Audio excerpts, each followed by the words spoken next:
Ladies and gentlemen, I want to take the first 15 minutes. Hopefully I can do it less in the first 15 minutes, lesser than that. But I am going to take the first 15 minutes and I'm going to just give you the stuff from this chapter that you should have caught just in case you did not catch it, because I want to go as wide as possible with this, okay? As wide as possible. So let's start off with where we stayed at all day last week. Lack of decision, which is procrastination, is at the top of the list for the reasons of failure. Everybody got that? Yes? You are. And what I'll do is I will attempt to post this in chat as well, so you can have it in the chat, and that way I can move a tad bit faster. Procrastination is the opposite of decision. Okay, yeah, you'll catch nothing else. You'll catch nothing else. Procrastination is the opposite of decision. Okay, I'm going to spend 15 minutes because I want to. What's the layout's going to work like this for all of you people who have knowledge and all the great stuff. I'm going to just put out some highlights you should have caught, and then I'm going to have you throw questions at me, and I'm going to talk conceptually about decision so you all can be greater for it. People who succeed invariably comes to decisions promptly and change these decisions slowly. And when they are changed, and when they are changed at all. So I'll break that down because I read that all wrong. People, good to see you, Carol. People who come to decisions, people who are winners, y'all got that? They make decisions quickly. Change them slowly if they ever change them at all. People who are losers take all day to make decisions. And when they do make them, they change them. If they ever keep them at all. Like, just process that, please. So how do you know if you're a winner or a loser? Just monitor the harvest of your decisions. Monitor how you make decisions. When armed with 100% of the information, do you say, yep, let's go? Or do you go, well, how many people do I have out there? Come on, don't lie. All right, got some hands up in front of me, all right? Okay, you get it? All of that is poverty, all of it. And if you, and now Les Brown is a lot nicer than I am, okay? Les Brown says there are winners and there are losers and there are people who have not yet figured out how to win. That's so nice, isn't it?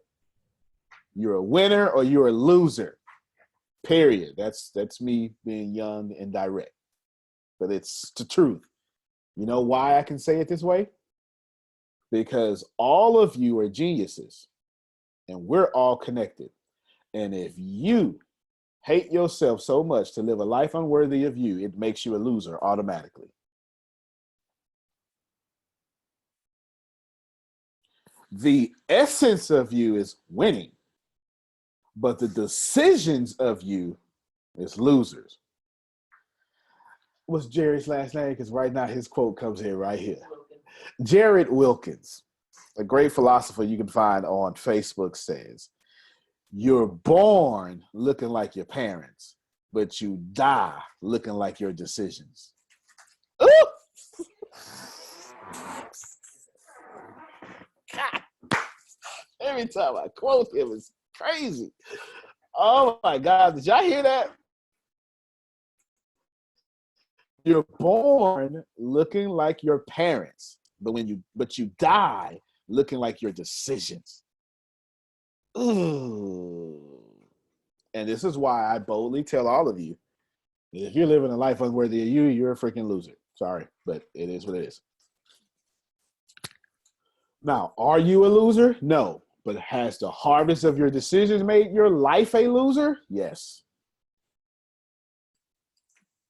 Everybody got me? Okay, monitor when I'm breaking up just in case, but I seem to be pretty good right now. All right, let's go to the next ones. I just want you to catch these things because I want to go as wide as possible.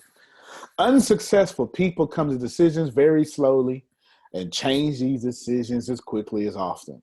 There's a person in on the class tonight that's like, hey, person, let's do this. Oh, and I came back. It was like, oh, you know what? I'm gonna change it. Are you gonna change it? I'm bringing up. Okay. Hey, I'm gonna change it. Are you gonna change it? Talking about you. Okay. Hey, I'm gonna do it. I'm gonna do it. You gonna do it? Hey, I'm gonna do it. Hey, I'm gonna do it. Hey, you know what? I had a thought. Hey, you know what? The Lord came to me and okay, you know what? let's pause real quick, okay? And let's make a decision. Ladies and gentlemen, please hear the next thing I am going to say. Everything good in your life happens after a decision.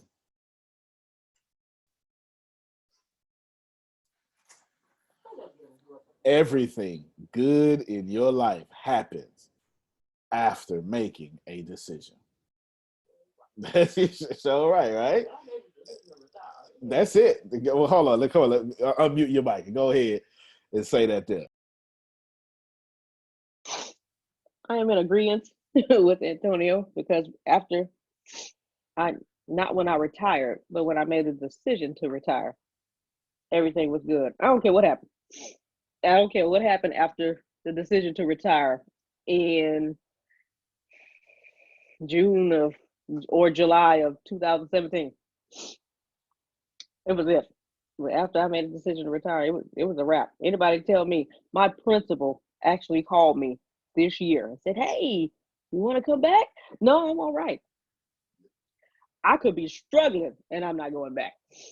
It's just I made a decision and it's been great ever since.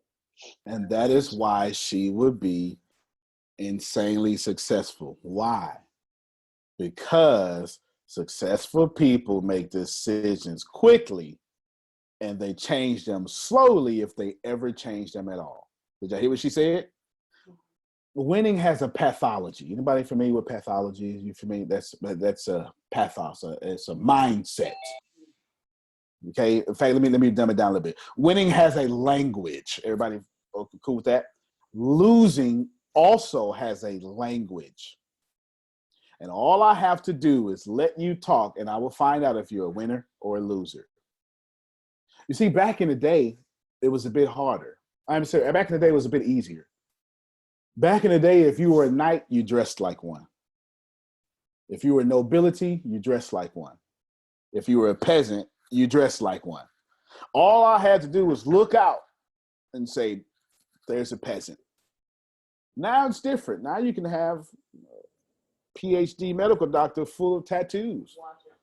It's the truth. And be the greatest doctor in the world. But you know what they do when they want to give you money? They say, Chantel, write an essay. Uh-oh. Have you ever filled out a scholarship? Yes. I hope you don't think they say, hey, just apply, we give you this money. No, no. Yeah. Yes. What they do is they say, okay, you want a scholarship? No problem, Carol. Why don't you write for me 2,000 words on this subject? Why? Because winning has a language, and so does losing. And the only way to tell someone today is what comes out of their mouth.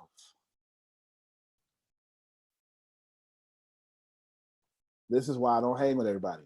I think I ignored maybe 30 phone calls today.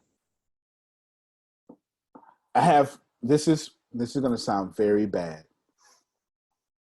I've had a recent death in the family. The funeral is Saturday coming up, and it was the death of someone close.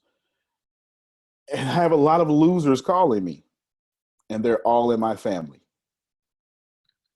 Who can relate? Yeah, thank you, Jack. Appreciate you. But you do know that, am I calling my family losers? Yes, but I'm not trying to, but I am. There are family, they never changed. They're not trying to change. And they're calling me. And you know what they're saying? I have no idea because it's in my voicemail. Just, I'm not going to check. I already know the funeral arrangements. And I already know you want me to read the Old Testament scripture. It's all I need to know. I don't need to know nothing else. I don't need to know nothing else. Why? Is it because I'm arrogant? No, it's because I understand fundamentally that I can become a 4-time a multimillionaire. Oh, okay, I'm breaking up. Okay, I'm back. Okay, I understand fundamentally that I can become a 4-time best-selling author, a multimillionaire, have people across the globe tune in and listen to me talk for 2 hours, and they still gonna keep me 14-year-old angry Tony. Those were facts. That was not a hypothetical example. Welcome to my dysfunctional family. Don't judge me. Yours just as functional as mine. Right? Okay. Okay. Yeah. Well, I live 30 minutes away, do you think I ever get calls from them or tell me when things happen or anything unless I call them? Exactly.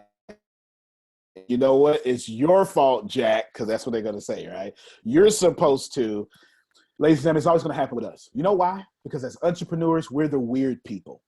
I wrote an article. I'm not sure if it's going to be accepted, but Tempest has me write articles for big people. Do we remember who I wrote the article for, Tempest? We don't know yet. Don't know who the article's for. It could be for Fox or somebody. Doesn't know. And they were asking us, can entrepreneurs be born or made? I'm on the minority of this. I said entrepreneurs cannot be made. They're born. And this is not the popular answer. But I said entrepreneurs need 2 things. They need to take a massive amount of pain. Entrepreneurs need to know how to take more pain than anybody else. Because we're going to fail, we're going to lose, and the people who said they'll always be here for us is going to leave us in 2 months. Can I get some entrepreneurs out there that know what I'm talking about? We have to take a massive amount of pain. And then entrepreneurs must look at something that works well and say, that thing's broken. Our worldview has to be different. We have to look at a perfectly functioning computer and say, I could do better. Do you know how weird that is? To look at something that works completely well and go, nah, it's broken. Let me fix it. So by default, we've been doing this as kids. And they go, see, the doggone James always been different. Yeah, I was born this way. That Jack always reading in the corner.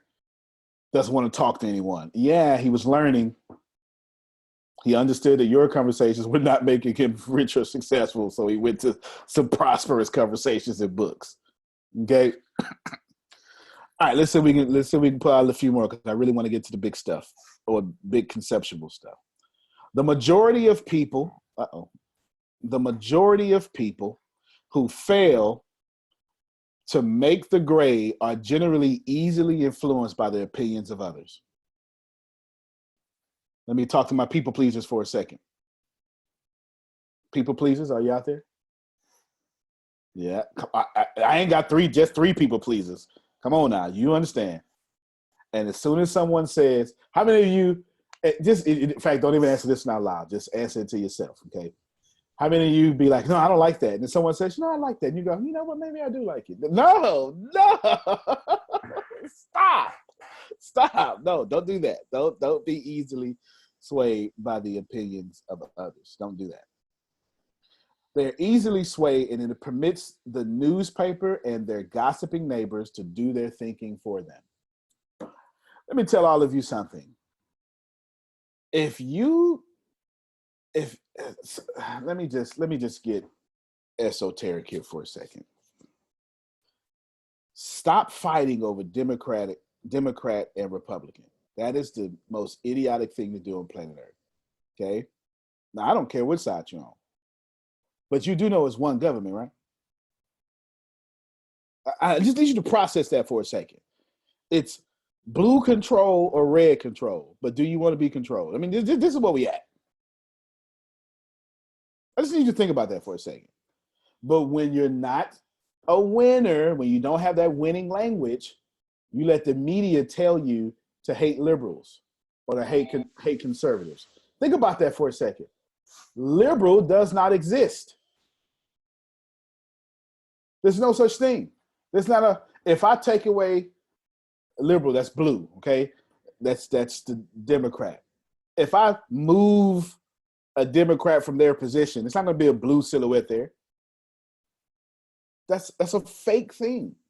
But we let the media tell us, hey, be upset with them. Hey, be upset with this. How can you be upset with people because they disagree with you on the political forefront? And we all connected. One more thing I'll say about this, and I'm just gonna post the other stuff. So much. You know what? I'm gonna find a way to put them all in. It's just so much. It's so much. I'm gonna get ready to shift gears to the conceptual stuff. Everybody get ready to ask me questions, but it has to be in decision. It has to be in winning. And it has to be in why you are not winning, okay? All right, now here we go. Last thing I'll say about this. When you allow yourself to be swayed by the media, you allow yourself to be stuck in your poverty condition. The media, and by the media, let's just lump media real quick. Your mom, your dad, you do know some of y'all are only Christian because you were born into a Christian family, right?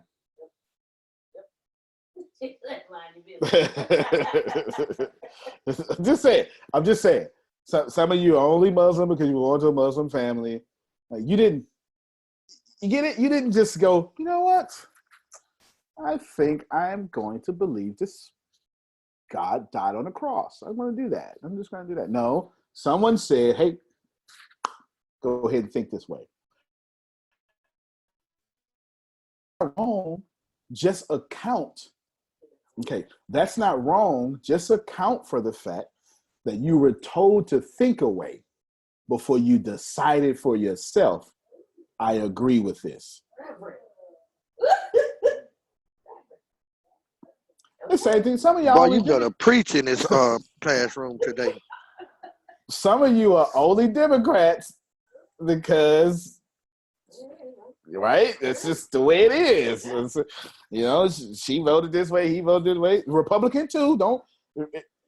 You're only this way. And so here's why I'll end this little segment. You gonna press that? Okay. Tiffany came in here and told me move on. But honestly, you're not thinking for yourself. Why? Because you're too afraid to make a decision to do so. Because you know what the hardest thing to do in the world? You know what real strength is? Most people say real strength is not using it. That's true. I won't take that. Real strength is thinking for yourself when the darn crowd wants you to think like them. Winning, being strong is when you think for yourself when the crowd wants you to think like them. So watch this here. We're shifting now. I'm getting ready. Give me 2 minutes. I'm getting ready to open it up for you to throw some questions at me. Let me tell you about tribalism. The tribe said, hey, as long as, Chantel, you think like us, we'll be blessed by the gods. Let's just think like us. Oh my God, Chantel broke her fingernail. The crop didn't come in. The buffalo is running amok.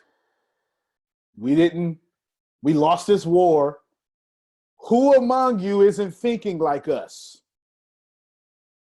Because the only reason we're not getting blessed by the gods is because someone in the tribe is going against the tribe. And then here's what happens. The only logical result is to kill this traitor or kick him out. In order to be blessed by the gods again, we have to kill who is not behaving like us or kick them out. Take that out of the ancient world, put it into the 21st century. Right now, your family. I wish I had somebody. Right now, your family. As long as you're thinking like the family, you're okay. But the moment you start thinking for yourself, they got to kill you or kick you out. How do they kill you? There's a few different ways. They make you, how many of you been killed with guilt? Right? How do you know they'll kill you with guilt? They'll guilt you. You know you should be, you know. In fact, let me hit y'all where it hurt. You know you're not supposed to get divorced. I said, let me hit you where it hurt. I said, now this boy done beat upside your head, done spent all your money. You shouldn't have been with him in the first place. But you know what, Carol? We got to keep up appearances. Let me talk to my black folk real quick. Let me talk to my let me talk to my black folk real quick, because this is cultural right now. I'm finna talk about our cultural stuff. Because see, black folk never own nothing.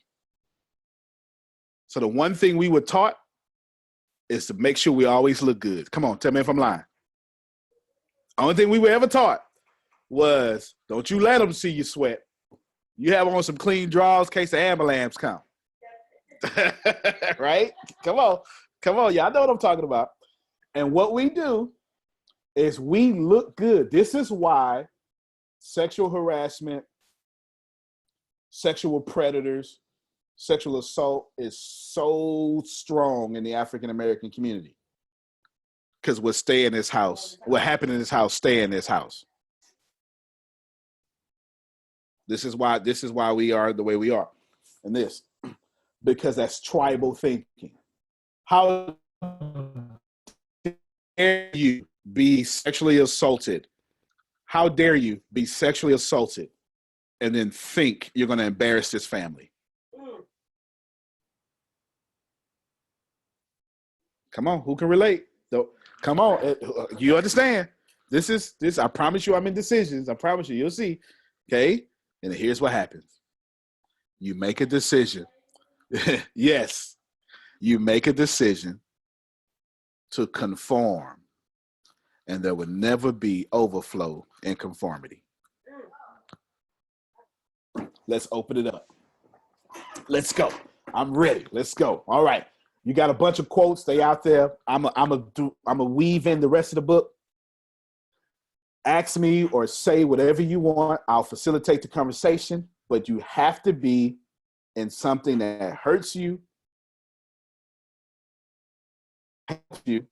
or something you've learned from, and some sort of decision, and try to keep your long stories a tad bit short. Let's go. Who's first? I'll go first. All right. James going first. Okay, unmute yourself.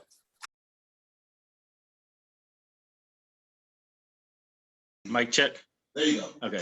So on the last note that you had, no overflow in conformity. I feel like one of my weaknesses, all right, so growing up, I definitely go against the grain, like in the rebellious to the crowd mentality. But lately I've been conforming to all the pressure of the outside. That's not my decision making. What can you tell me to solve that issue as far as like understanding the no overflow in conformity? Okay, ladies and gentlemen, you need to stop lying about your harvest. Some of this stuff is very simple. If you account for the actual harvest you have and stop making pretty words for it, then you won't have these problems. Human beings move towards pleasure or from pain. Unless your reward system is messed up and you've been awarded for pain, then you'll do the exact opposite, because pain for you is actually pleasure. You find this with victims all the time. Victims, especially sexually abused victims or physically abused victims, they've been rewarded for being quiet, being passive. Dad come in the house drunk, beat up to everybody in the family. So now this boy has what some would call soft ways or feminine ways. It's not that he's wrong. He's been rewarded because the only person that was allowed to be a man in the house was a drunk dad. So he's been rewarded for being weak and docile. Now he gets with this woman, but the woman wants a provider, but he can't provide because he's been rewarded his whole life for being weak. You get it? So we're always moving towards pleasure or from pain unless our reward system has been jacked up. Okay. Now, the way you solve his problem, the way you solve or bring out the solution to his question is look at your harvest, man. If your harvest is not serving you, stop lying as if it is serving you. It is that simple. Yeah, stop thinking that your negative harvest is going to serve you. But this is what we do. You know what we do? Oh, you know what? It'll work out soon. It won't work out soon. Planting poison is never going to work out soon for you. You know what else you do? Let me pray about it. You know what? When you put a seed into the ground, you can't pray away that harvest. Plant poison, no matter how much you pray, you can hoop and holler. That poison is still going to be poison when it come out the ground. Remember that. Don't lie about your harvest. Got it? Don't lie. Be real with your harvest. Stop making up pretty words about your harvest. If you account for your harvest, you can control the seeds. If all of you just come to the realization that whatever, who right now is transparent enough to say, I got some things in my life I don't like? Okay, a few people. I want you to know that those are your seeds, no one else's. Until you stop blaming me for stuff you don't like in your life, then you won't have the awareness to plant a seed you do like in your life. Did I make that plain? If you have something in your life that you're complaining about, you're the only one that planted those seeds. I ain't plant that seed. Okay, I'm glad you said that.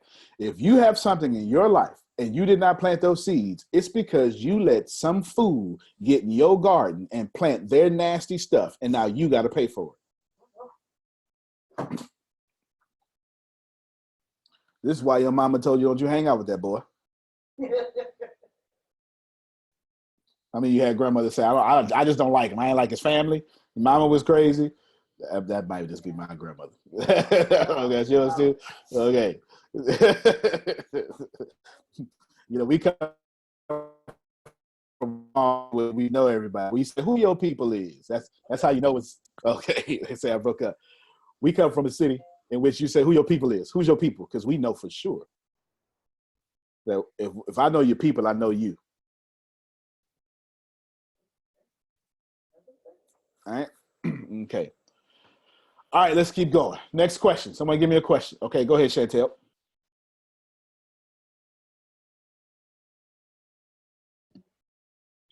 All right. I need you to level with me here. Okay, I'm gonna punch you in the face. I got you. I'm ready. No, I'm just joking. Go ahead.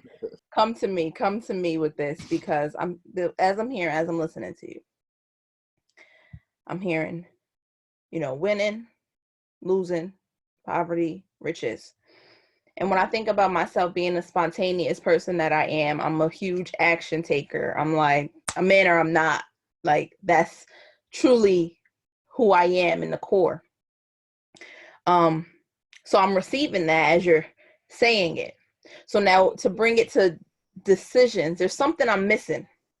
I'm missing something. I'm missing something deeper. Yep. Because I'm not catching it. I'm yep. Like feeling you, but I'm not catching something. There's two different ways to say it. You'll hear people like me say everything starts with a seed. Y'all ever heard that before? You ever heard everything starts with a seed? You ever heard that before, Chantel? Yes. There's a way Napoleon Hill was saying, everything starts with a decision. Okay. That's what you're missing. You're missing that you don't have a life outside of your decisions. Everything you live at this moment was because you did master this chapter or you did not. That's it. Every single thing happening in your life is because you mastered principle number 7 or you did not master principle number 7. That's what you're missing. Okay? And you were missing because I hadn't brought it out yet. So you wasn't missing nothing. Every single thing. How many of you, I'm going to show you how hard this is. You know why? You know why making yourself responsible for your own life is so hard for people?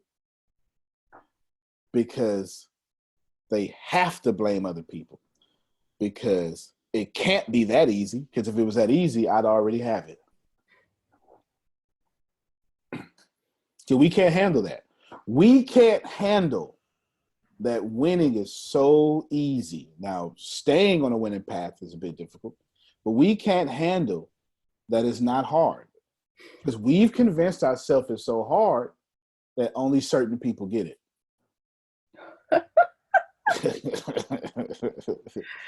That's what we've done. Would y'all like to hear some transparency? I'm going to talk about me, but some of y'all not going to like it. Talk about me though, okay? Some of y'all not going to like it, but I'm only talking about me. I used to use God as a reason not to take responsibility for my life.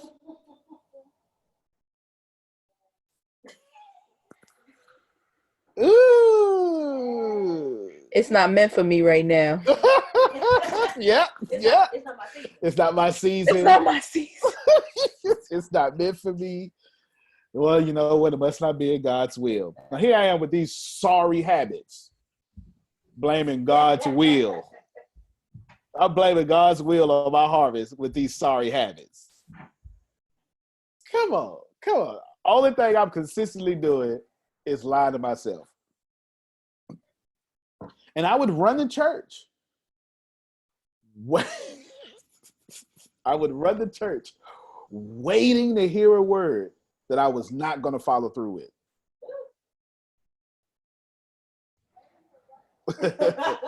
Waiting to hear a word I was not going to follow through with. By Tuesday, I was going to quit on that word. I can assure you that. I was going to quit on that whole word. That whole word was done. I constantly used God so I can blame him for why I didn't have what I wanted. I ain't talking about nobody. I'm talking about me, right? I said that. I said I'm going to be transparent, and the only thing I'm going to do is talk about me, but some of y'all ain't going to like it. I ain't bothering nobody. I'm not even going to ask you who can relate. I'm just telling you that I was a professional. No, not professional. I was a devout responsibility dodger. Oh, I dodged all my responsibility devoutly. I sure did. And one day I had to realize I was only using God as an excuse not to be great and Jesus as an excuse not to go to hell. Reverend.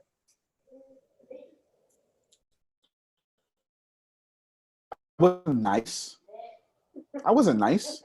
Jesus was a fire insurance policy. I was just I'm just being real. At least I got the courage to say it. I wasn't trying to do right. I was trying not to burn. That's it. That's it. I'd be, all right. Hallelujah. I don't know what they talking about. Who I get cussed out today? As soon as I left. I'm dead serious because I never made a decision to take responsibility for my life. Jack, hold up that Lisa Nichols book for me again. Because she's all about decision in that book. Look at this book, y'all. You look at Jack's screen. Lisa Nichols, Abundance Now. That book gonna punch you in the chin. If you just, I dare you, I dare you, I dare you to go read that book.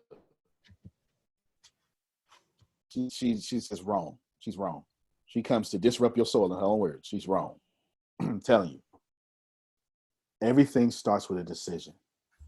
Ladies and gentlemen, get ready. Who's next? Who's next with a question? Everything starts with a decision. Whatever you are living right now, you decided to live that way. Whether you want to admit that or not. And before I just said it, Earl Nightingale said it in The Strangest Secret. Man has whatever he wants, whether he was willing to admit it or not. That's right. That's an appropriate reaction. Who's next? World just got lonely. Yana, you look like you got a question. You ready? You no? Oh, she said, no, don't put me on the cross. I don't want to get on there. Okay. Okay, well, let me. Oh, you got one? Okay, go ahead. And I'll weave some of the book in. So here, can you hear me? Okay. So the whole we have everything that we want, whether we know it or whether we admit it or not. Right. But what about for someone like me? I see it like this. I have everything I want, and I also have some things that I don't want. That's right. And it's also the knowing, the difference of knowing how I have everything. Put me in, coach. Put me in, coach. Put me in. So how the knowing of the things that I want and the things I don't want. It's like I have them, but was like the awareness to choose the things that I have and didn't want to have. I got you. All right, here we go. All of what you said was inaccurate. I'm sorry. You have what you want. I already muted you. And you have what you don't want, which is really what you do want. Yeah, I need everybody. No one's going to explain this better than Abraham Hicks. No one is going to explain this better than Abraham Hicks. She calls it the law of deliberate creation. First off, it's law of creation. Thoughts plus emotions equals creation. I'm not.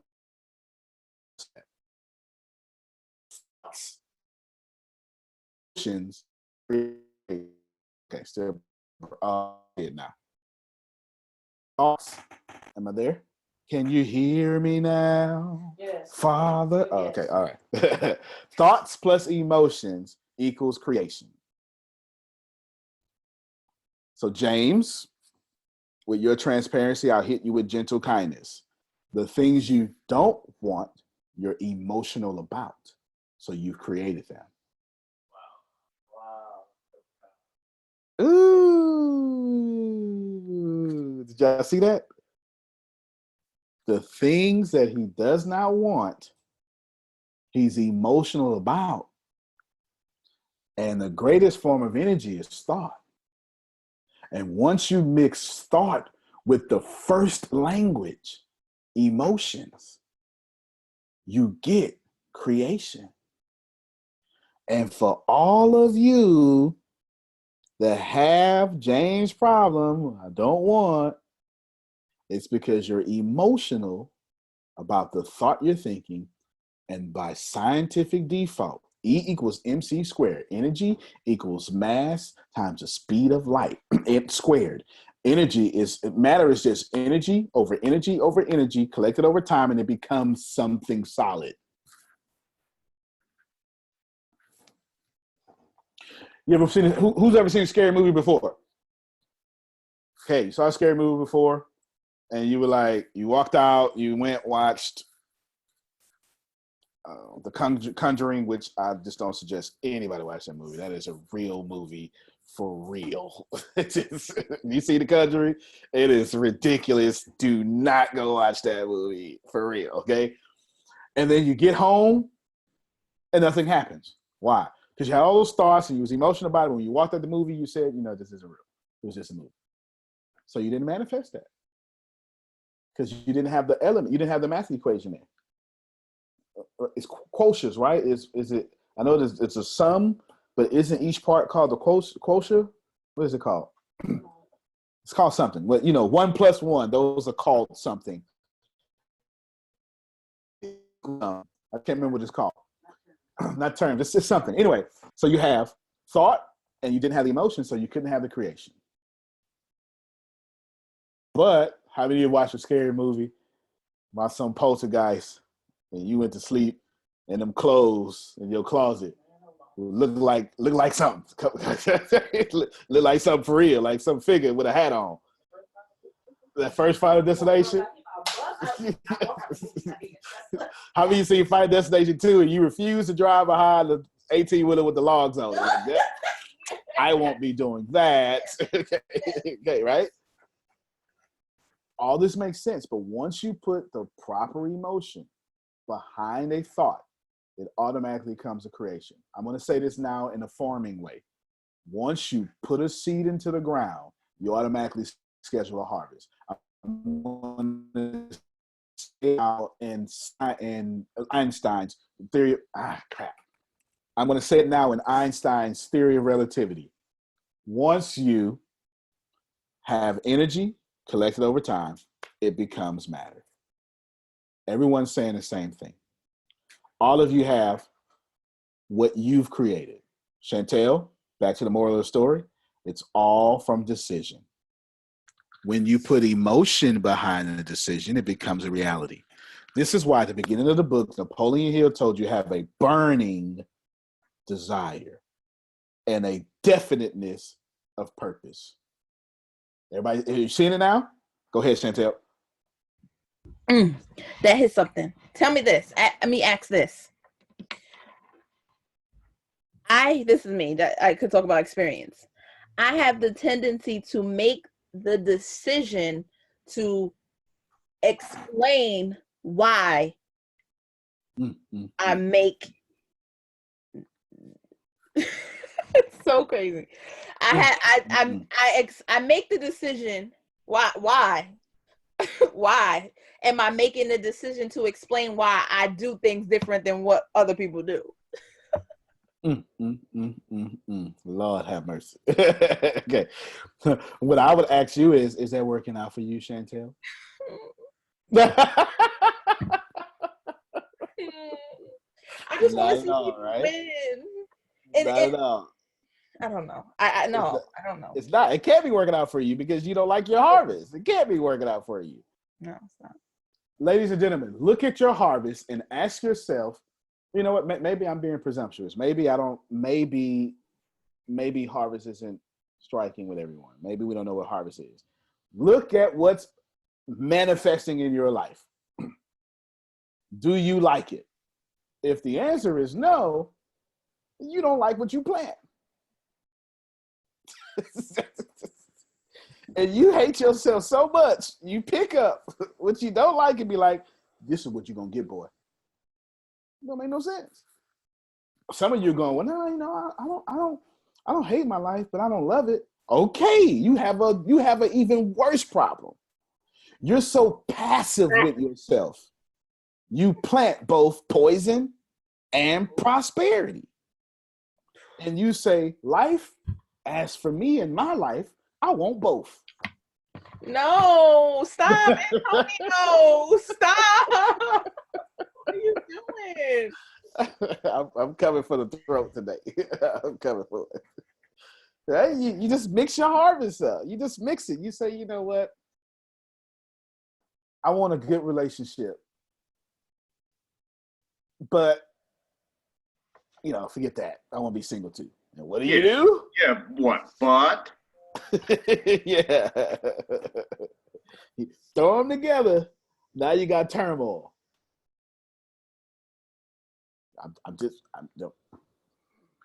Let me move on before I get shot. Okay. Let me add something. Let me weave in some of the book real quick, more of the book. In countless instances, countless. How many does countless mean? Without count. So much. There's no number that can capture this. Persistence has stood as the difference between success and failure.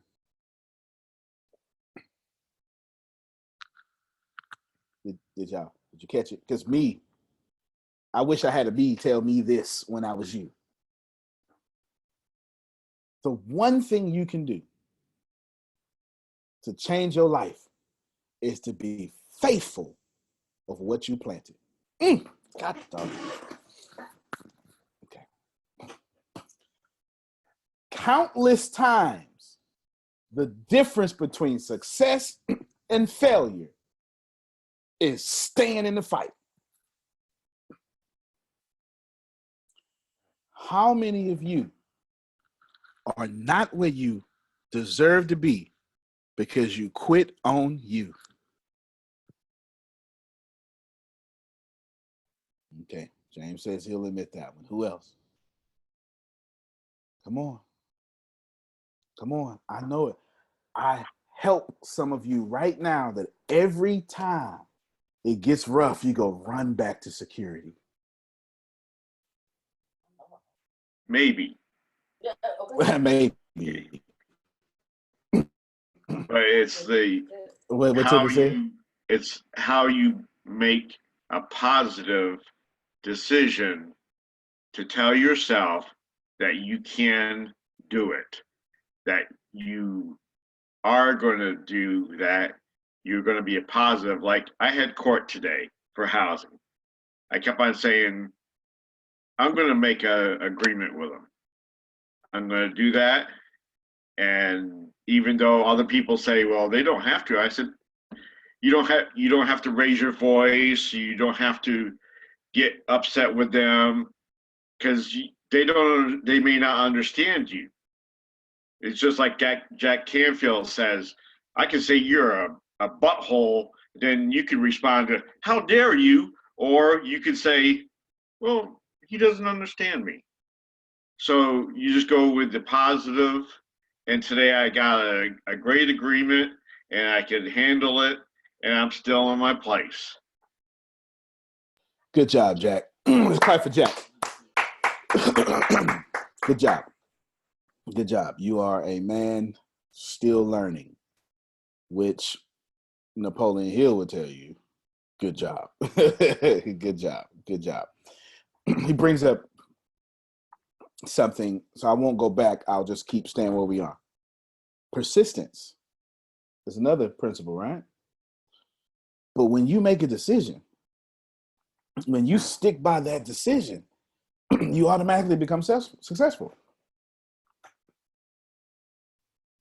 But how many of you actually stick by your decisions?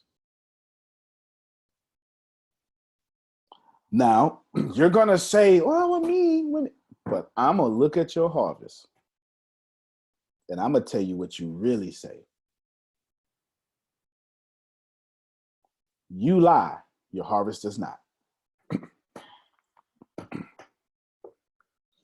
I tell people all the time, whenever I see someone not allowing things to happen in their life, I always say, check your harvest. I always say it. Whenever I see someone, it doesn't matter, and nobody's exempt. I do it to my own grandmother. God rest her soul. Nobody's exempt. And the reason I say check your harvest is me trying to bring you back, not to reality, but to yourself. I'm trying to bring you back to your imagination, because this outer world is only a reflection of your inner world.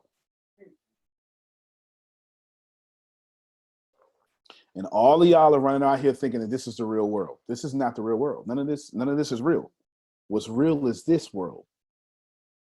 The world in your head. And it responds, this outer world responds to what's in here and every decision you've ever made. Some of you right now have turmoil in your relationship because you made a decision. Well, how do I fix it? Make a doggone decision to fix it. That was simple, wasn't it? Yeah, because everything starts with a decision.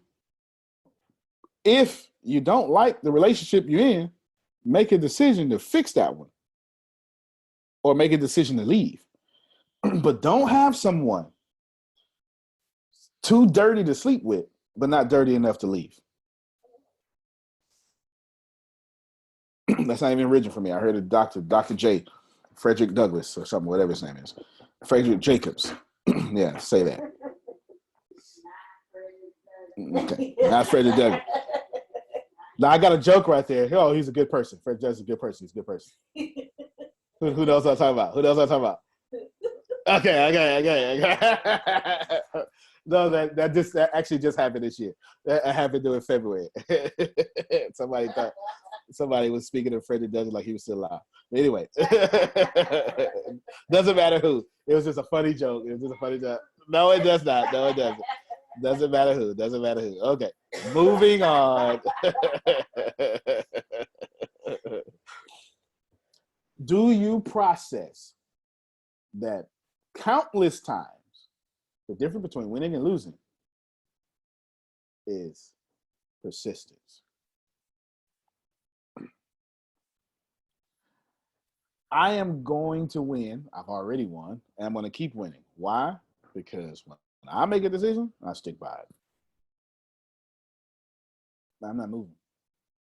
I'm just not. I'm not. I will die before I go get a job. And let me tell you something. And I don't mean die metaphorically.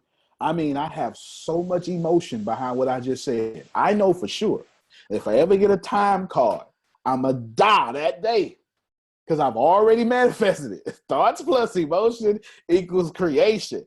I am going to die if I say it's too hard. Let me go let someone else take responsibility for my children's legacy. Because you know that's what you're saying, right? Not that there's anything wrong with jobs. If you love what you do and have made it a career, you were supposed to have a job. See, I'm like V. I don't talk to complainers. I don't talk to people not complaining. I'm like Gary V. I don't talk to people who are not complaining. If you're not complaining, I ain't got a problem. You live your life. Huh? Good for you. You're doing a great job. I know people that make $30,000 a year, drive a fully loaded Honda Civic. That is far more happier than most of my friends. And stay in overflow. They own 55 vacations. They got 1.5 kids. You know, that's like the American number. I don't know where we get this 1.5 from. I don't know where this comes from. You know, they got the dog. A midget. Yeah. And it's not a picket fence, but they got a fence. You know, they pay their mortgage. They got an 800 credit score. They're doing just fine. Anything that they want, their resources can handle. Because they're not complaining. Oh, complaints. A complaint is a decision powered by poison. Every time you complain, you forfeit a dream. Write that down. Every time you complain, you forfeit a dream. Every time. Every single time. Now, where is Bryant? Is he there? I miss here. Okay. I like to show you all how everyone is saying the same thing. We're just saying it different ways. I want to read to you Napoleon Hill one more time, and I want to show you the Bible verse that matches it. Okay? In countless instances, persistence has stood as a difference between success and failure. All things are possible if you believe.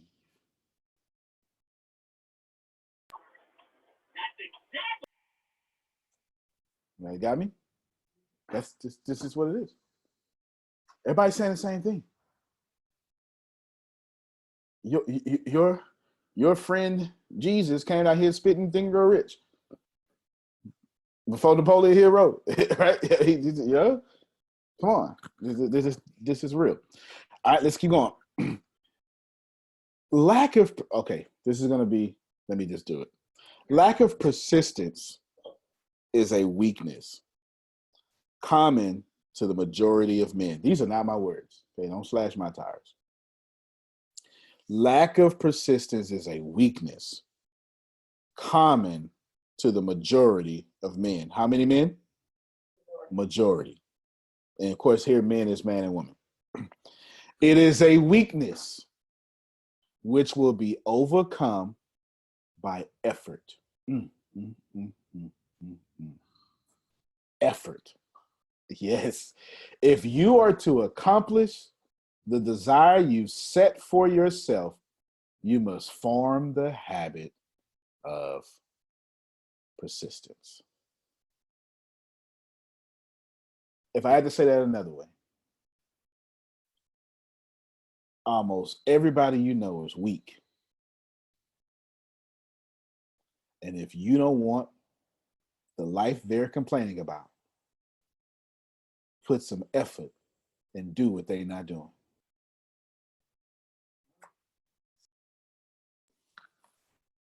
Every day I show up to me. Every day. You'll never meet me. Two things I can say to you that are guaranteed, because I'm not guaranteed to pay taxes. I can promise you that. I promise you that. I have a problem with that. Okay? Two things that I can guarantee you about me. You'll never see me not operating in my gifts.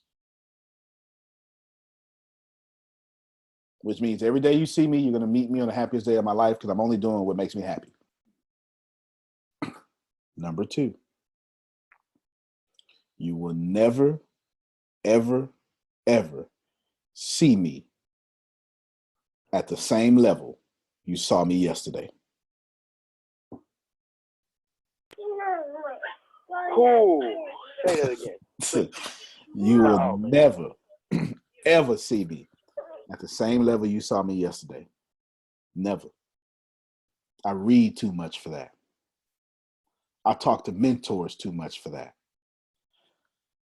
I'm silly enough to get feedback from my subordinates to get better for that. My whole team can say whatever they want to say to me, no matter how much it hurts. You know why? Because I like getting better, not getting arrogant.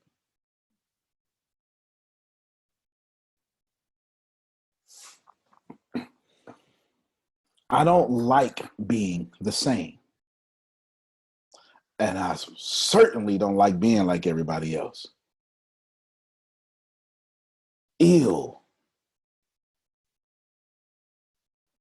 The thought of you not being able to point me out in a crowd, oh my God. That is disgusting. That just don't make no sense. It just don't. I can't. If you don't feel the way I feel, that's okay. But I will tell you this. I'm not changing me. The only thing I'm going to change about me is being better than the me that I saw me as 10 minutes ago. That's it. I tell people all the time, I can't tell you how many times me and Tempest didn't had words. I said, look, you getting everything I got. I ain't got nothing else. I'm giving you 1,000% effort right now in this moment. You just gonna have to like let it go, forgive me or something. Because what you're asking don't exist yet. I tell her, what you're asking of me don't exist yet. I haven't evolved to it yet. You're gonna have to meet me right here. Because I ain't got there yet. Tomorrow, after this conversation, I'll get there. I'm getting there as a result of this conversation. But right now, you're getting every bit of effort I got. That's why I'm not arguing. That's all I got. Now, when she see me after that conversation, do I get to say that same thing again? No. I just used it. I don't get to do it no more. I got to change now. This is what it is. Oh, well, you know what? But when if you lose your power changing? First off, that's a bad form of not powerless. That's a bad form of power. That's a bad form of power. And to not change leaves you powerless all day, every day. Let me weave one more in here, then we'll open back up.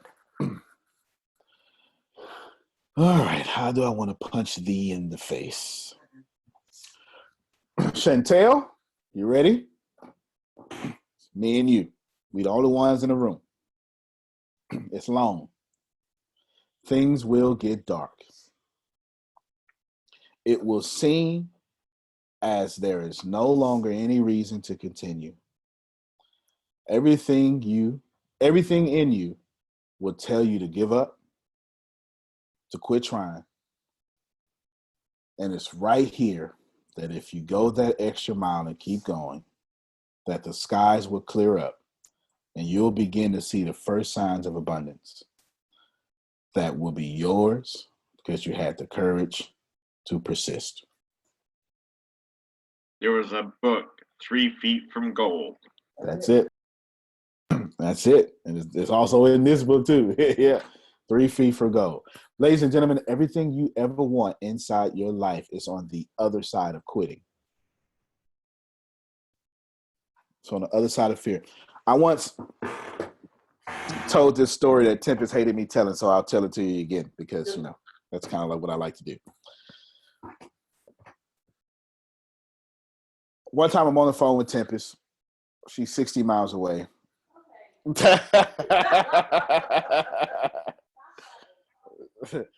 And there's this dog outside, and Tempest, I don't know if you've ever seen it. There's a movie called Italian Job. It's got most stuff in it. You know, I said I had bad experience, right? With dogs, so you don't like dogs. And no, it's not an Italian Job. That's a different movie. No, it is called Italian Job. Anywho, there's this dog outside. The dog is outside her house by her car. And she calls me. Kudos, she calls me. And she says, well, I can't go. I said, well, how long you been suffering with this? It's been about 30 minutes. I said, you just calling me? I called you. Jay, now here it is, 30 minutes. 30 minutes, she's paralyzed in her present for what a dog might do. So I say, Tempest, this is what we're gonna do. We ain't doing nothing. It's just me. Tempest, I got it. This is what we gonna do. Yeah, you 60 miles away. We ain't gonna do it. I said, grab your keys. Okay, you got the keyless entry. Yes, I got. All right, unlock the car right now. And what you're gonna do is don't run around to the passenger side. Don't run around to the driver's side. Go straight to the passenger side. All right, come on, put everything on. It takes me 30 minutes to pump up. Let everything go. And then I can only imagine she swings open the door, locks it at the same time, and closes the screen door all at the same time. You know, down here in the South, we got screen doors because we got mosquitoes. Y'all don't understand, you know. So she closes the door, and then with 3 steps, runs 30 feet, you know, to the car, and somehow doesn't even open the door. She just transfuses herself between outside and inside, and boom, she's there. And then she she loses it. Like, as soon as she gets in there, you ever had one of those days somebody asks you, what's wrong? And that's it. That's all it took. That's all it took. And then just boom, it just came out, okay? So she loses it. She starts crying. And she expects me to say something else. And I said, good job. She said, it's not good. It's not good. I'm crying. I said, you could be crying on the other side of your fear. You crying with one of the biggest things you're afraid of. and you conquered it. Now, yeah, we can clap for that. Think about that for a second. Her reaction after it was just her reaction afterwards was just an emotional response of all the adrenaline. But she did it. And of course, on the other side of that was me. Nah, I'm just joking. On the other side of that was some great deal we did that day, right? I don't know what it was. It doesn't matter. And we were broke then. Well, we broke then, Tempest? Yeah, okay. She said we was broke then. Okay, we were broke. I want you to think about this, ladies and gentlemen. How many of you are paralyzed in your present because of what might happen to you if you go out your comfort zone? Well, I don't know why they thought I was just telling that story just to be entertaining. I had a point. She made a decision to leave safety to go to prosperity. You will never find prosperity in your safety. It just doesn't live there. You know why you would never find prosperity in your safety? Because safety is on the road to poverty. And the only way to truly be safe is to be prosperous. The only way not to ever have to worry about money is to make so much money you ain't never got to worry about it. You can only do that by spending a lot of energy. The only way to have a good relationship is to be unsafe enough to forgive. I'm talking to somebody today. I feel it now. The only way that your relationship will be made whole is you have to be vulnerable enough to look stupid and forgive. Some of y'all think I'm talking about your boyfriend and your girlfriend. For some of you, I am. For some of you, you still got a problem with your mama.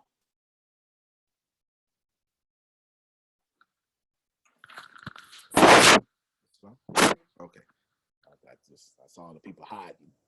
Some of y'all still got a problem with your parents. You know, first off, your awareness is probably higher than theirs. They did the best they did with what they could. Now here you is got a problem with daddy, got a problem with mama. As if that's working out for you. Am I talking? I'm talking. I'm putting my foot on it. Here you are, mad, drinking water. Let me tell you what unforgiveness is like. Unforgiveness is drinking 8 bottles of water back to back. So when you pee on yourself, you want me to feel it. Jack got it.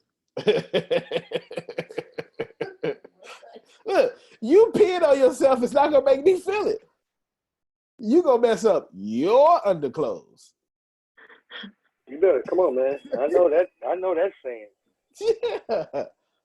You're not gonna listen. Can you repeat what you just said? Started with the only way. The only way to forgive, the only way for you to have a whole relationship is for you to be vulnerable or unsafe, look stupid, and forgive. You know, that's why some of y'all are not forgiving your parents right now, right? Because you don't want to look stupid. Mm-hmm.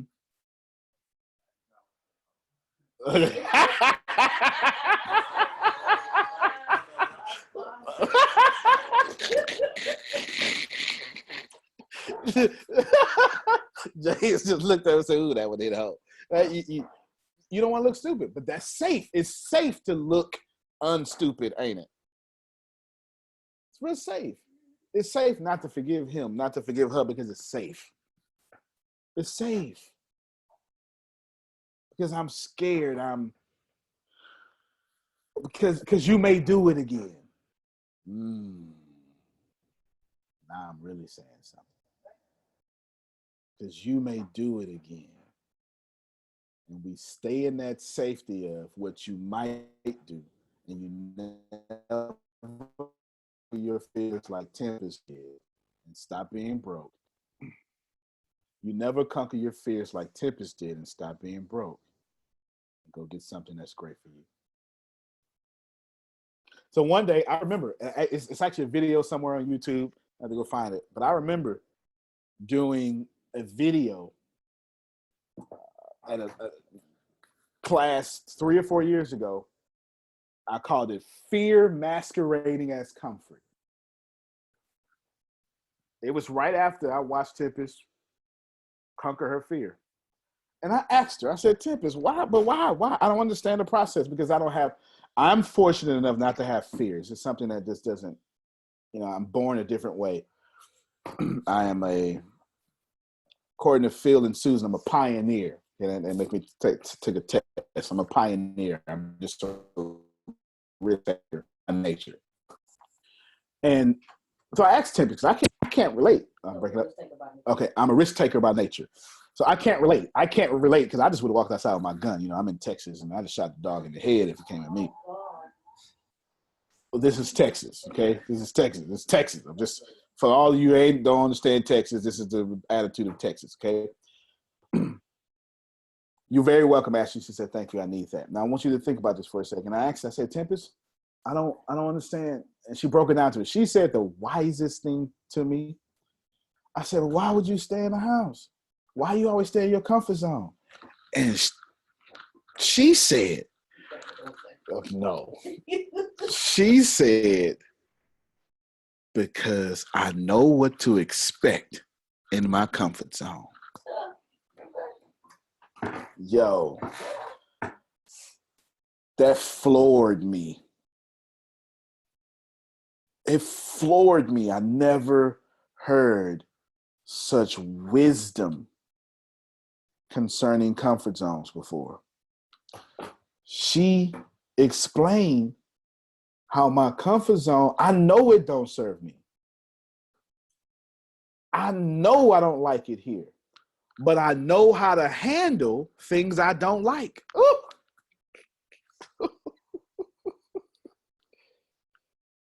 I know how to handle that. I have a formula for handling things I don't like. Let me stop right here. Who can relate to what Tempest was saying? Right? Like, I know how to handle that. I have a blueprint. I've been doing that my whole life. Yeah, I got a blueprint for that. I don't know what to do when I go outside of this. I got no blueprint for that. And that is us not making decisions to be great. Let's pause right there. Let's open it up. This time you ain't got to ask me a question. You can if you want. This time, tell me what actually, let me say it this way. Tell me what the universe, that energy you got in you, whatever it is, no rules. Tell me what's burning on your heart to say. We're listening. We got Grace. Go ahead, Grace. Since this keeps coming up, maybe if I'm vulnerable and stop de-risking myself and stop trying not to look stupid, I can get what it is that I truly and actually want. Don't be hearing me. But seriously, that is the major thing for me, man. I ain't trying to look stupid. What? No. If I look stupid, people think I'm stupid. And I don't want you thinking that. But in all seriousness, for real, yeah, just Tempest said it the other day in her show. Hey, I'd be perfect. Just go do it. And if you just go do it and make the decision, hey, I'm just go do this. Looking stupid ain't gonna be a factor because you said I'm gonna just go do this. I've decided. I've killed. The whole side thing. I've killed all other. Explain the sides to him.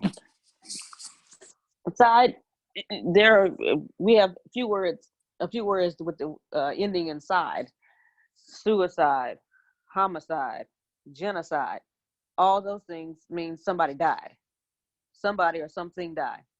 So to decide means I'm killing all other thought, and I am going to make this decision to do whatever this thing is that I said I was going to do and stick with it. My phone got stuck in my grandmother's couch and it beat me.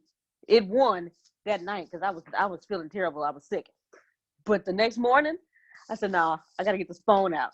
I don't care what I got to do. I got to get this phone out. I'm going to do everything except tear up grandma's couch because we don't do that.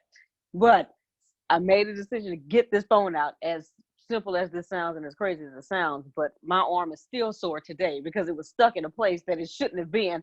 And I had to put my arm to get it. But I decided that I needed this phone because my phone equals money. So I made a decision. I got my phone out. And as little as that decision was, he said good things happen when you make a decision. Well, the good thing was I got my phone. So, but stop looking, stop trying to stop not looking stupid, and I'll get what I Now want. do me one more favor. Explain the sides to him one more time. Okay. I want them to catch that. We have a few words in our language with the ending in side: genocide, homicide, suicide. Is there another one? There's plenty of them. Okay, well, those three I think I can think of off top. And those things, anytime you hear that, that means a death has occurred. So when you decide to do something, you have killed all other thought except the one that you said you were going to do. The Latin, I got you, Chantel. Decision actually is Latin, means to cut off. Grace is absolutely correct. Chantel? Yeah. Oh, okay. Yeah. Go ahead, Chantel. It was breaking up a little bit. Yeah, okay. Well, what I said was decision is a Latin word that means to cut off. So Grace is absolutely right. But you go ahead. And then I went right to you. All right. All right, guys. So we want the tears too. I'm like,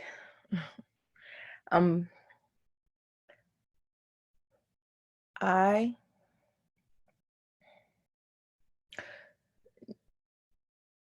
I got it. Yeah, take your time.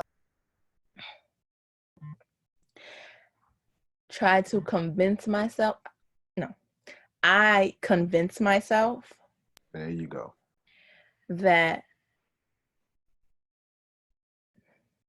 when I'm not making decisions that I know I need to be making, so when I'm not, I convince myself that me not doing it, I find a reason as to why I didn't do it. And here's something that I gotta talk about what you said earlier about the harvest, and then I have to say about the tempest. Take as long as you want. So when we're talking about deciding, and everything that you decide to do is what you do, is your life. So even in times where I'm like, Chantel, maybe you're moving too fast. Maybe you shouldn't do that. Maybe you just need to relax. Maybe today you need to sleep. Today you are tired. So you get sleep, Chantel. But when you said that planting the harvest and what you decide is what you plant. That's right. Is even if, and I just caught this because I just caught this because instead of trying to say things like I should sleep and don't try to get that or invest in that because you're moving too fast or something. If I make the decision to do something that's planting something great in my harvest, that's all I need to do. I'm busy planting things, making decisions off of things. I hope I'm saying this clearly, guys, because I'm like, go ahead, take your time. Okay. because I'm like feeling it right now. It's like coming through me as I'm like, whew. So as I'm making these decisions, convincing myself that the decisions I'm making are for me, I'm planting bad things. I'm planting poverty. But if I make the decision, stop being scared, just make the decisions to plant things that are for me, that's all it is. All I'm doing is planting what is for me.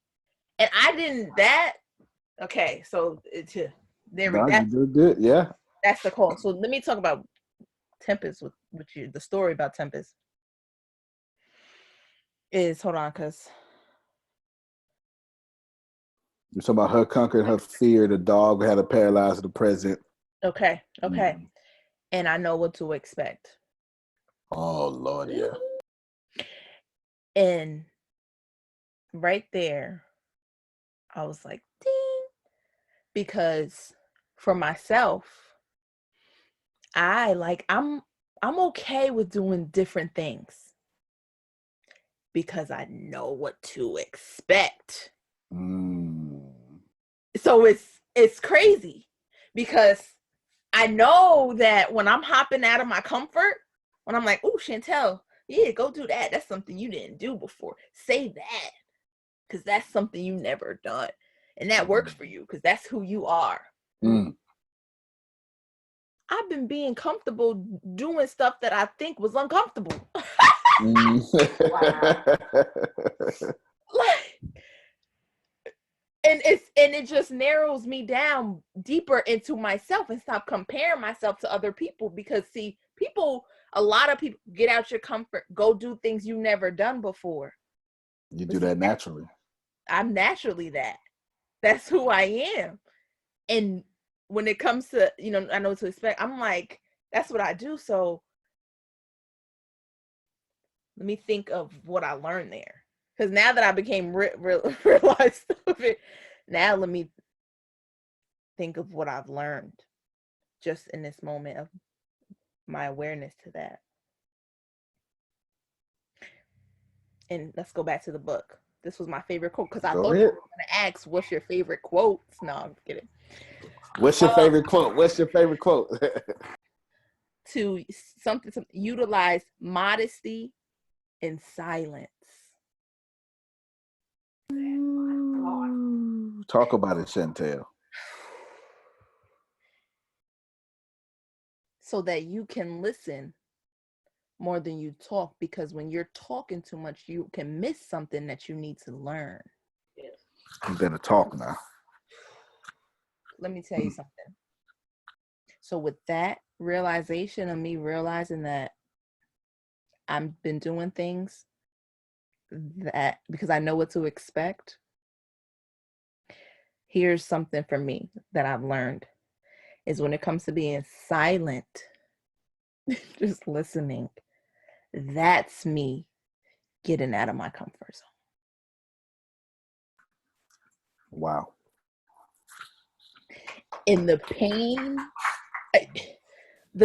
inside, y'all, I don't know if anybody can relate to this, but the pain inside, and it's real. It's real.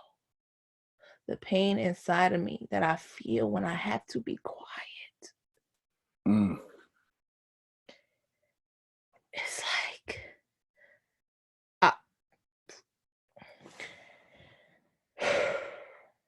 I could feel the fight. Like, Chantel, this is not, you don't have to respond to this. You do not have to talk all the time. Because I'm not listening, I'm missing, or whatever it is. I don't even want to express that because it's not for me to know. But in silence, it's hard, ain't it? It's hard. It's hard. And I'm like, and there's so many people that are like struggling with not being able to use their voice, And I'm like, that's not my problem. I'm good. I say whatever's on my mind. But that's poverty. Yes, it is. That is poverty. Wow. No one will promote you if they don't like you.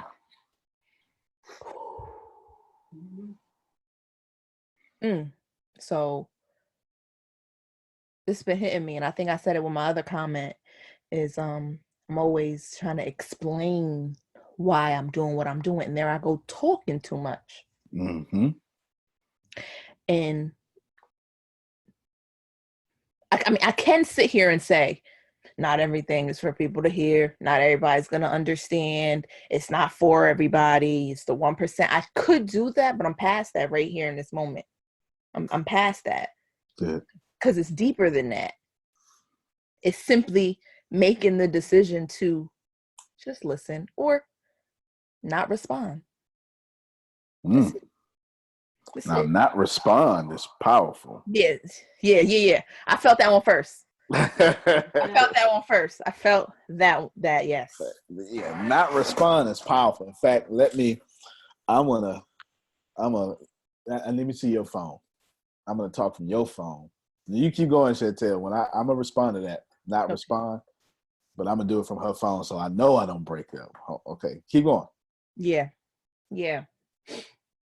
So when I was listening, modesty, and I had to look that up, that word, and silence, and also just my experiences for the past, however, I'm like, Chantel, like just be quiet. And the power, it's like I'm scared. And I do this. I have the tendency to do this. I get scared of my power because I can feel the power in making decisions that are good. Power in that you feel from making, the power you will have when you make when you make decisions. It's Good crazy. decisions come with good energy. Good energy always make you feel good. And it's also source you, which is a different class, but also the you that Neil Donald Walsh would say has always been here, agreeing with your decision. That's why I feel so powerful. That's when the real you, the God you, says, now that was a good decision. That's why you feel powerful. It is the confirmation of this was a good seed. Now you're doing what we've been wanting to do since we got down here. Let me switch real quick. Okay. All right. I got to go after it. Hold on. Not responding. I'm finna make Brian happy. There's this guy from Nazareth. Yes, you know it. I'm happy already. All of them, He had a bad habit of not responding. There was this lady, she was minding her own business.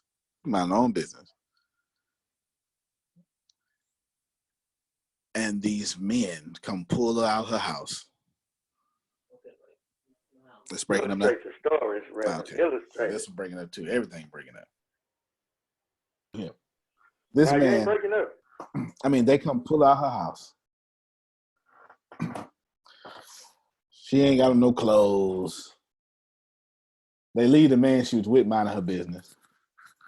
And they say, guy from Nazareth, we should stone her. And the man from Nazareth said, well, you know what? That's what they say, huh? Right. And he, in the words of Chantel, not responded. Somebody missed it. Should he have responded?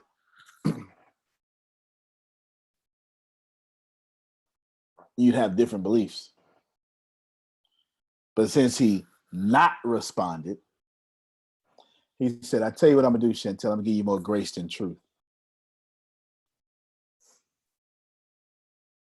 Tell you what I'm going to do, James. I'm going to give you more grace than truth. Jack, I'm going to give you more grace than truth. What I'm going to do is I'm going to not respond, and I'm going to give you gifts. How many of you are killing gifts because you respond to everything that bothers you?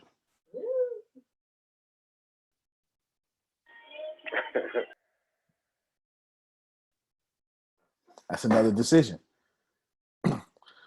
Why you always got to cut off grace for people? Why does everybody got to know everything that bothers you? Why we can't just sit down, and have a good time? Why y'all always arguing? I'm sorry, that's my family. My bad. I'm sorry, my family. That's mine. I know y'all don't. Y'all have good holiday times. I'm just telling mine. But you get it.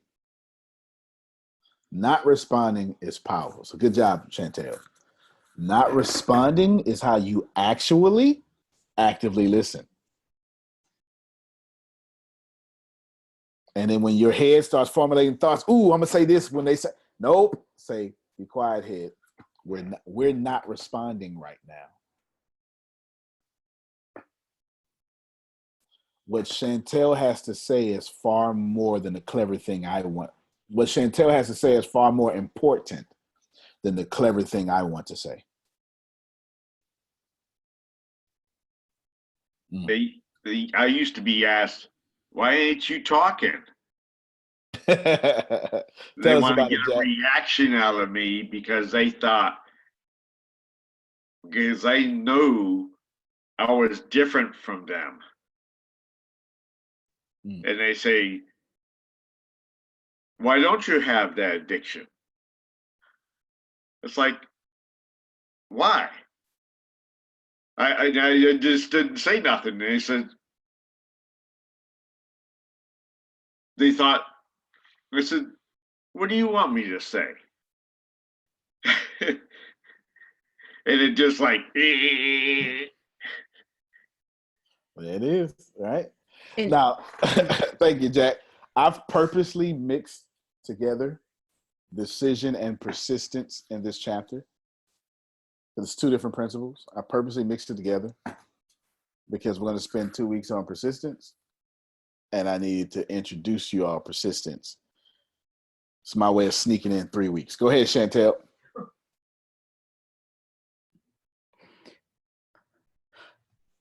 What Jack had said, I think about just recently, because I've been feeling this for a minute. I love these calls. Like, y'all can't be doing this to me, not with these calls. Anyway, when you are coming from an abundance, when we are abundant. So what we have filled up inside of us pours out of us, with how to being said. So in moments recently, my experience of like really just as I'm having the mental battle, literally, I'm like in it deep, like shut the heck up. And I could feel that with myself, it's cool. But the people around me, they're not really like thinking I'm rude or anything. And I'm not giving that off, because it's coming from a place of love. Coming from a place of listening. It's coming from a place of I care. So that feeds off. I feel that when just recently, and I'm like, okay, so yeah, I want to say that with Jack because I haven't experienced that. I don't know that experience is what he said. It's like somebody's like, why aren't you listening? It's like because I'm always talking. Well, you are from New York. I mean, come on. This is what New Yorkers do, okay? Right. So who wants to read me? Who got a question? Me. But, no, that's good. No, your questions bless us. You bring up something. I am going to give the Minority Report. By that I mean what I'm about to say is an like that. unpopular.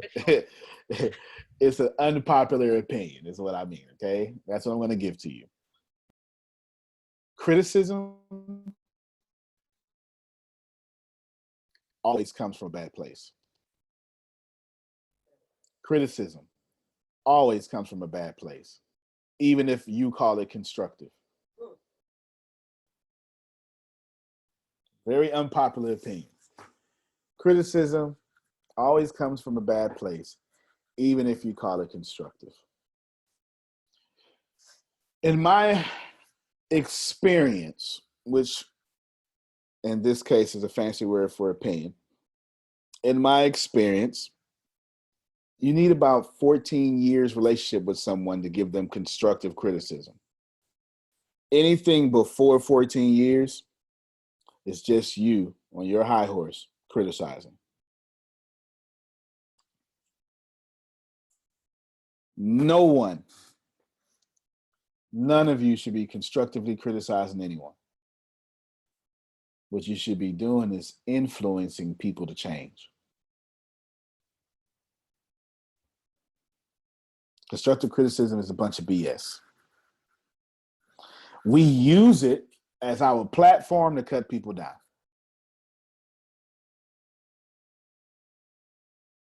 And I've just made a decision to bring everything back to a decision. I just don't do that. I'll tell you exactly what it is directly, talking about harvest. But when it's time for me to talk about you,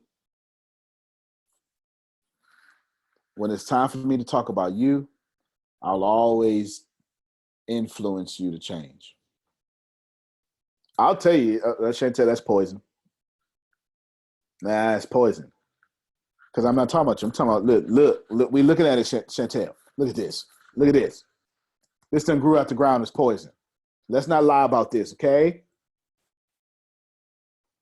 Oh my God, why I keep planting that? And at that moment, it's when I change. It's not that something's wrong with you, right? You get it?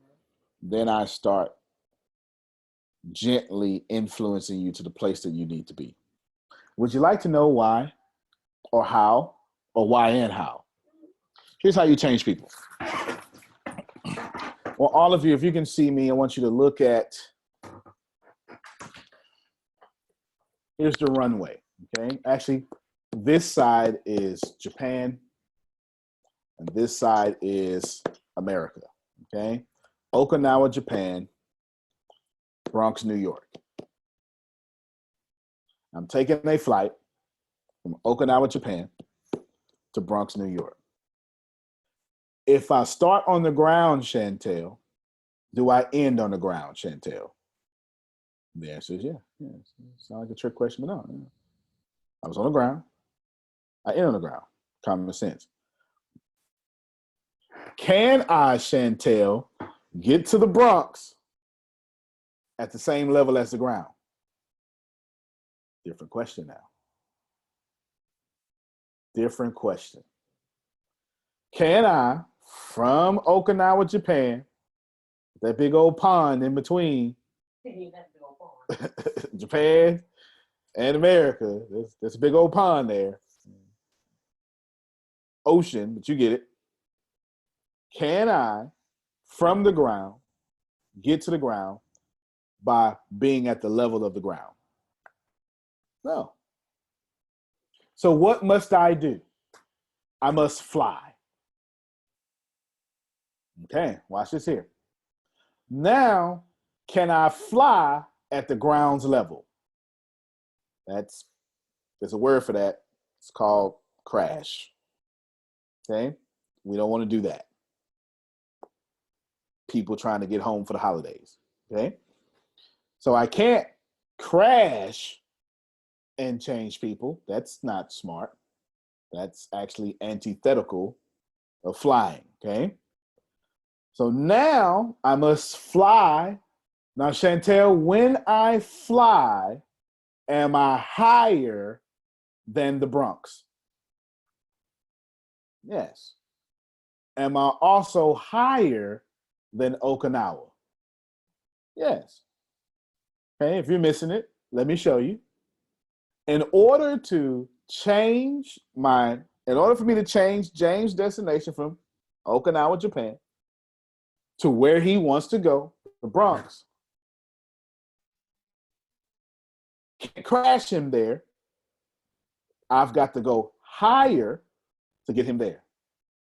I'm going somewhere. Keep walking with me. That's what you do to pay back. Okay, I'm going somewhere. Just keep walking with me.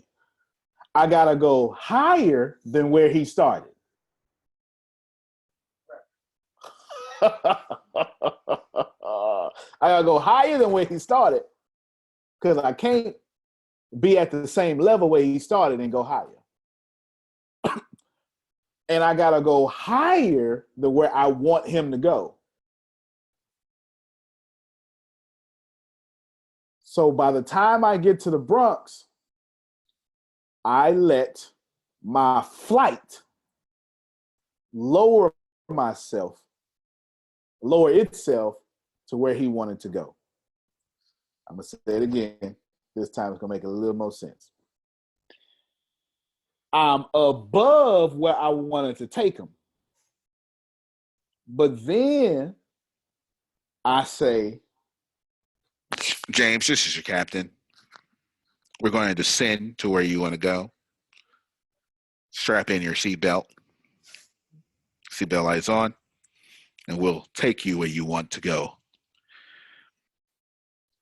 Current temperature in New York is 54 degrees Fahrenheit. And the local time is 2:31 p.m. Next time you're flying Antonio T. Smith Airlines, don't forget to think about us next time. Stewardess, get ready for landing. Again, this has been Captain Antonio T. Smith Jr. We love you, James. You can't play better. You can't dominate. Thank you. All right, it goes out.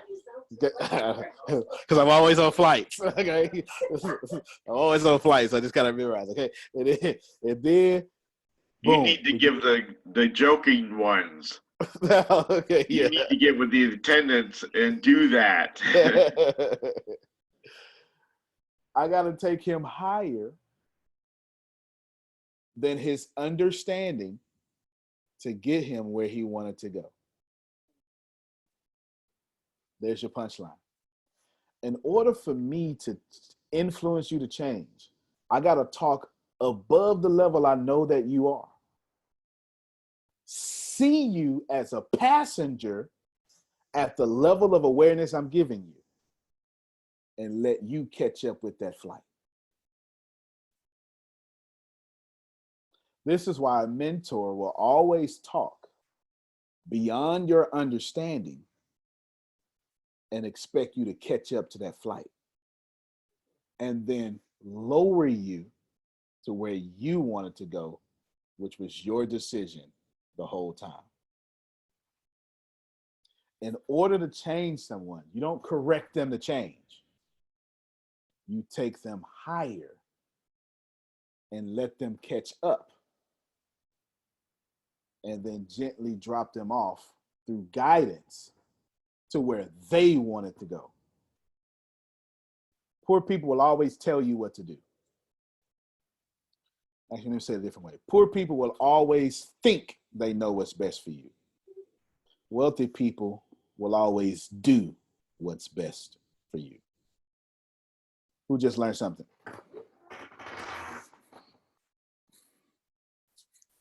Well, that just blessed my soul. That's because you're ready to preach. He's got a preach in a couple of days. He's looking for a sermon right now. He's got his sermonic hearing aids on right now, just looking for something. Just and picking out 3 points along the way. We're gonna write the decision story, Grace told. That's it. That is a good story. That is a good story. I want you all to just catch that. I've made a decision to be where I'm at, where I am.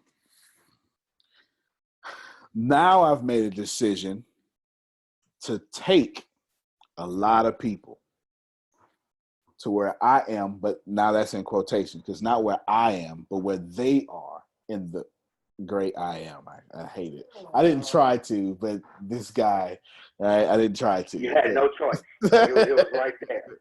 Right there. But in the great sourceness of things, I live exactly the life I want to live. And since I have serving at heart, I help a lot of people. I like what I do. I love to teach. I like what I do. And it grieves me that some of you are sitting out there not liking what you do. And you spend 80% of your day not liking what you do. 80% of your week, not 87% of your week not liking what you do. 87% of your month, eventually 80% of your year not liking what you do. And you're trying to live 100% life.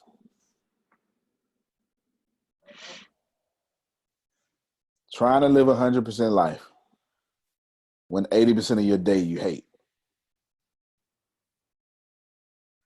It's not fair. It's not fair to you. It's not fair. It's not fair at all. This is the last thing I want to say about decision, and I'll give you some closing thoughts. Opinions are the cheapest commodity on earth. Opinions are the cheapest commodity on earth. Comes from the book. That's what I want to talk about for the next 47 minutes. Once you do your little call-in thing. Call in with it. I'm sorry, for the next 13 minutes. I was looking at my clock, say 47. It's like, wait a minute, I'm already hungry. Wait a minute now. Golly, it's 10 o'clock over here in New York. You was just tripping. Okay. Yeah, she's feeling gracious for the call in for me. And so what we do is, let's see, let me call upon someone. Let's see, Tempest.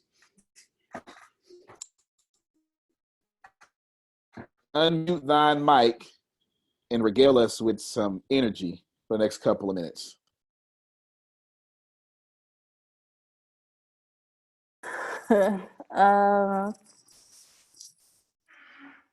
I will say I know a lot of us struggle with, well, should I go left? Should I go right? Should I do this? Should I do that? And we stress ourselves to headaches, to migraines, to heart attacks, to strokes. And it doesn't matter what you decide.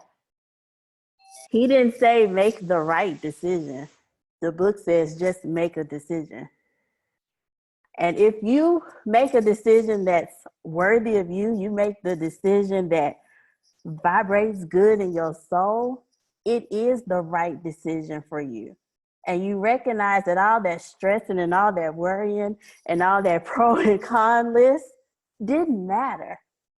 He didn't say make the right decision. Napoleon Hill said make a decision. Because once you start traveling down your journey, you will bump into the right decision. You will create the right reality for you. But you can't create sitting in the same spot. Can't create sitting on your behind complaining about life won't get better, but you won't believe in yourself enough to move forward. Just a step. It didn't say go run a mile. He said make a decision. That means take one step forward. One step forward can lead you to where you're supposed to go. But you can't do it sitting here. You can't do it complaining. You can't do it sad. You can't do it mad. Just make a decision. I know it's a big deal. I love me a pro and con list, but it doesn't matter. Just get on your journey and make a step. And once you realize you took a step, then take another step. Take it one step at a time. That's not a cliche, although we turned it into a cliche. Make a decision and move forward. And if you find that the decision you made wasn't worthy of you, make a decision to change the path that you're on. But don't complain, don't cry, don't stress, because that's not doing anything for your journey. That's watching other people travel their journey while you're stuck in the same place. That's watching other people live their life and you're waiting until January 1st for New Year, New Me. No, New Year, get to know who you are by making a decision that you are worthy of such. Stop waiting until the right moment. Stop waiting until Monday morning to get it right. Stop waiting until a new month. Stop waiting for a new year. Make a decision now. It is 8:50 p.m. Central Standard Time. You can decide right now that you're about to live the best life ever. Because you may think you may make it until January 1st, but what happens if you don't? You would have died not making a decision. And people will get up at your funeral saying all this great stuff, but you would have died not choosing your life. And I don't want that for me, and I certainly don't want it for you. So whatever it is, what you're stressing about, it doesn't matter. Move forward. And the journey will reveal itself to you. The path will light up for you. I read something the other day that I'm looking for the light, but I am the light. So if I step on my journey, the way is revealed. But I have to believe in me enough to take the step. Stop stressing, y'all, because it's not worth it. You're gonna end up in a hospital with IVs all up in you, and you decided to be there, and that wasn't part of the journey for you. But you made it part of the journey. Stop stressing. Stop crying. Stop holding off until the right moment, because there is no right moment. You create the right moment when you move forward. Ladies and gentlemen, I thought I had final thoughts, but the universe said Tempest does. You can plant better. You can dominate. Thank you all for coming out. We appreciate you.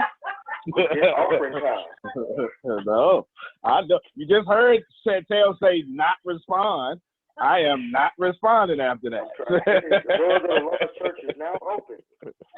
That's it. That's it. Well said, Tempest. Thank y'all. We'll see you. Do me a favor, ladies and gentlemen. I have 2 books out, okay? Well, they're coming out. Yes, two of them. One was written about me. I'm so grateful for all of you who co-authored. And another one, foreword by Les. Actually, both of them have forewords by Les Brown. One is coming out December 20th. The other one comes out February 5th. Please, oh, please, oh, please, oh, please, oh, please. I am making a bold statement to the world. I am going for Amazon #1 and New York Times bestseller. So do me a favor and go and get the pre-sales. Just go on by the Kindle and the print. So we can take, the name of the book is, the one that comes out December 20th is Antonio T. Smith Jr. Changed Our Lives. I appreciate all of you. I haven't read it, and I can't wait to read it. And the name of the second book is So Happy and Grateful. It's part 1 of a 3-part series, So Happy and Grateful.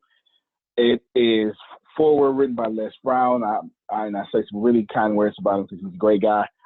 And it is going to be one of the greatest things of all time. I promise you. I promise you. I promise you. All pre-sales go on week 1 sales, so you can help me get the bestseller. I love you. Thank you all for coming out. God bless thee, and good night.